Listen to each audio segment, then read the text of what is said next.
ಎಲ್ರಿಗೂ ನಮಸ್ಕಾರ. ನಾವು ಪ್ರತಿದಿನ ತಿನ್ನುವ ಊಟ, ಅದರ ಹಿಂದೆ ಎಷ್ಟೊಂದು ಕಠಿಣ ಪರಿಶ್ರಮ ಇದೆ ಅಲ್ವಾ? ಆದರೆ ಆ ಪರಿಶ್ರಮದ ಜೊತೆಗೇನೆ ನಮ್ಮ ಕಣ್ಣಿಗೆ ಕಾಣದಂತಹ ಎಷ್ಟೋ ಅಪಾಯಗಳ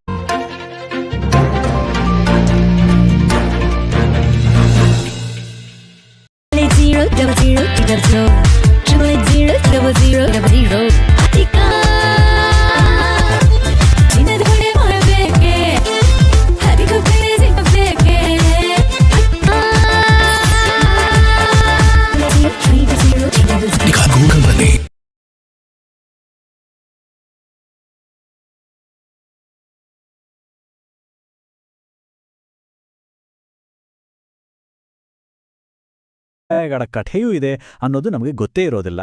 ಬನ್ನಿ, ಇವತ್ತು ತುಮಕೂರಲ್ಲಿ ನಡೆದ ಒಂದು ದುರಂತ ಘಟನೆಯ ಮೂಲಕ ಆ ಕಠೋರ ಸತ್ಯವನ್ನೊಮ್ಮೆ ನೋಡೋಣ.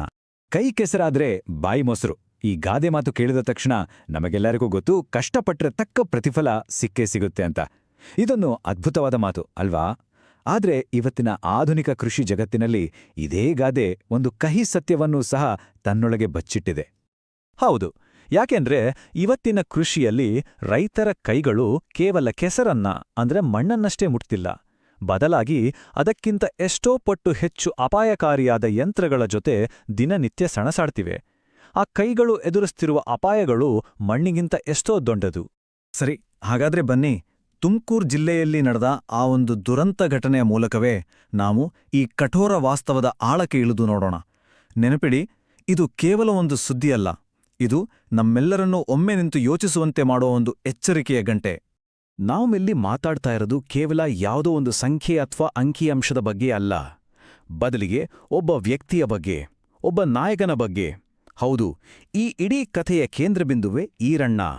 ಹಾಗಾದ್ರೆ ಯಾರು ಈ ಈರಣ್ಣ? ಬನ್ನಿ ಸ್ವಲ್ಪ ಅವರ ಬಗ್ಗೆ ತಿಳ್ಕೊಳ್ಳೋಣ. ಅವರಿಗೆ 46 ವರ್ಷ ವಯಸ್ಸು. ಮುಖ್ಯವಾಗಿ ಅವರು ಕುರಿ ಸಾಕಾಣಿಕೆ ಮಾಡ್ತಾಯಿದ್ರು.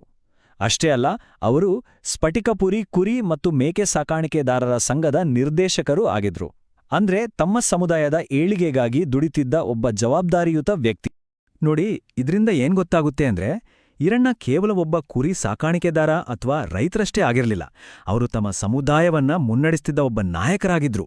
ಅದಕ್ಕಾಗಿಯೇ ಅವರ ಈ ಅಗಲಿಕೆ ಇನ್ನೂ ಹೆಚ್ಚು ನೋವು ತರುವಂಥದ್ದು. ಹಾಗಾದ್ರೆ ಅಂಥ ಒಬ್ಬ ವ್ಯಕ್ತಿಯ ಜೀವನದಲ್ಲಿ ಈ ದುರಂತ ಸಂಭವಿಸಿದ್ದು ಹೇಗೆ? ಪ್ರತಿದಿನ ಮಾಡುವ ಒಂದು ಸಾಮಾನ್ಯ ಕೆಲಸ ಮಾರಣಾಂತಿಕವಾಗಿ ಬದಲಾಗಿದ್ದು ಹೇಗೆ ನೋಡೋಣ ಬನ್ನಿ. ಈ ಘಟನೆ ನಡೆದಿದ್ದು ಶಿರಾ ತಾಲೂಕಿನ ಮದ್ದಾಕನಹಳ್ಳಿ ಗೊಲ್ಲರಹಟ್ಟಿಯಲ್ಲಿ. ಅಲ್ಲಿ ಈರಣ್ಣ ಅವರು ತಮ್ಮ ಕುರಿಗಳಿಗೆ ಮೇವು ಕತ್ತರಿಸೋಕೆ ಹೋಗಿದ್ರು. ಅದೇ ಸಮಯದಲ್ಲಿ ಅಕಸ್ಮಾಕವಾಗಿ ಮೇವು ಕತ್ತರಿಸೋ ಯಂತ್ರಕ್ಕೆ ಸಿಲುಕಿ ಅಲ್ಲೇ ಪ್ರಾಣ ಬಿಟ್ರು. ಊಹಿಸಿ ನೋಡಿ, ಒಂದು ಕ್ಷಣದ ಅಜಾಗರೂಕತೆ ಅವರ ಇಡೀ ಜೀವವನ್ನೇ ಬಲಿ ತೆಗೆದುಕೊಂಡಿತು. ಸರಿ, ಈ ದುರಂತ ನಡೆದ ನಂತರ ಏನಾಯಿತು? ಅಲ್ಲಿನ ಸಮುದಾಯ ಮತ್ತು ಅಧಿಕಾರಿಗಳು ಇದಕ್ಕೆ ಹೇಗೆ ಸ್ಪಂದಿಸಿದ್ರು? ಘಟನೆಯ ಸುದ್ದಿ ತಿಳಿದ ತಕ್ಷಣವೇ ಕುರಿ ಮತ್ತು ಉಣ್ಣೆ ನಿಗಮದ ಸಹಾಯಕ ನಿರ್ದೇಶಕರಾದ ಡಾ ನಾಗೇಶ್ ಕುಮಾರ್ ಅವರಂತಹ ಅಧಿಕಾರಿಗಳು ಸ್ಥಳಕ್ಕೆ ಧಾವಿಸಿ ಈರಣ್ಣ ಅವರ ಕುಟುಂಬಕ್ಕೆ ಸಾಂತ್ವನ ಹೇಳಿದ್ದಾರೆ. ಅಷ್ಟೇ ಅಲ್ಲ, ತಾವರೆಕೆರೆ ಪೊಲೀಸ್ ಠಾಣೆಯಲ್ಲಿ ಪ್ರಕರಣ ಕೂಡ ದಾಖಲಾಗಿದೆ. ಇಲ್ಲಿಯವರೆಗೂ ನಾವು ಒಂದು ಘಟನೆಯ ಬಗ್ಗೆ ವಿವರವಾಗಿ ತಿಳ್ಕೊಂಡ್ವಿ.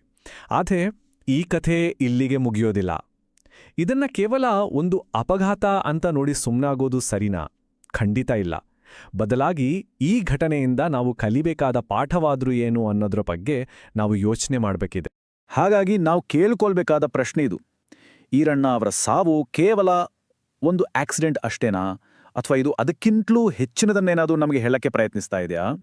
ಹೌದು, ಮೂಲಗಳ ಪ್ರಕಾರ ಈ ಘಟನೆ ಕೇವಲ ಒಂದು ಒಂಟಿ ಘಟನೆಯಲ್ಲ. ಇದು ಕೃಷಿ ಕೆಲಸದಲ್ಲಿ ಅಡಗಿರುವ ಅಪಾಯಗಳ ಬಗ್ಗೆ ನಮ್ಮೆಲ್ಲರ ಕಿವಿಯಲ್ಲಿ ನಿರಂತರವಾಗಿ ಬಾರಿಸ್ತಿರುವ ಒಂದು ದೊಡ್ಡ ಎಚ್ಚರಿಕೆಯ ಗಂಟೆ. ಹಾಗಾದ್ರೆ ಆ ಎಚ್ಚರಿಕೆಯ ಗಂಟೆ ನಮಗೆ ಏನು ಹೇಳ್ತಾ ಇದೆ? ಮುಖ್ಯವಾಗಿ 3 ವಿಷಯಗಳು. 1, ನಮ್ಮ ತಟ್ಟೆಗೆ ಅನ್ನ ಹಾಕೋ ರೈತರು ಪ್ರತಿದಿನ ತಮ್ಮ ಜೀವವನ್ನೇ ಪಣಕ್ಕಿಟ್ಟು ಕೆಲಸ ಮಾಡ್ತಾರೆ. 2, ಕೃಷಿ ಯಂತ್ರೋಪಕರಣಗಳನ್ನು ಸುರಕ್ಷಿತವಾಗಿ ಬಳಸೋದ್ರ ಬಗ್ಗೆ ಜಾಗೃತಿ ಮೂಡಿಸೋದು ತುಂಬಾನೇ ಮುಖ್ಯ. ಮತ್ತು 3, ಇಂಥ ದುರಂತಗಳು ಮತ್ತೆ ಮರುಕಳಿಸದಂತೆ ತಡೆಯೋಕೆ ಸಮುದಾಯ ಮತ್ತು ಸರ್ಕಾರ ಇಬ್ರೂ ಒಟ್ಟಾಗಿ ಕೆಲಸ ಮಾಡಬೇಕಿದೆ. ಹಾಗಾದ್ರೆ ಕೊನೆಯದಾಗಿ ಒಂದು ಪ್ರಶ್ನೆ: ನಮ್ಮ ಅನ್ನದಾತರ ಅಂದ್ರೆ ನಮ್ಮ ರೈತರ ಸುರಕ್ಷತೆ ಅದು ನಮ್ಮೆಲ್ಲರ ಸಾಮೂಹಿಕ ಜವಾಬ್ದಾರಿಯಲ್ವಾ? ಈ ಒಂದು ಪ್ರಶ್ನೆ ನಮ್ಮೆಲ್ಲರನ್ನೂ ಕಾಡ್ಬೇಕಿದೆ.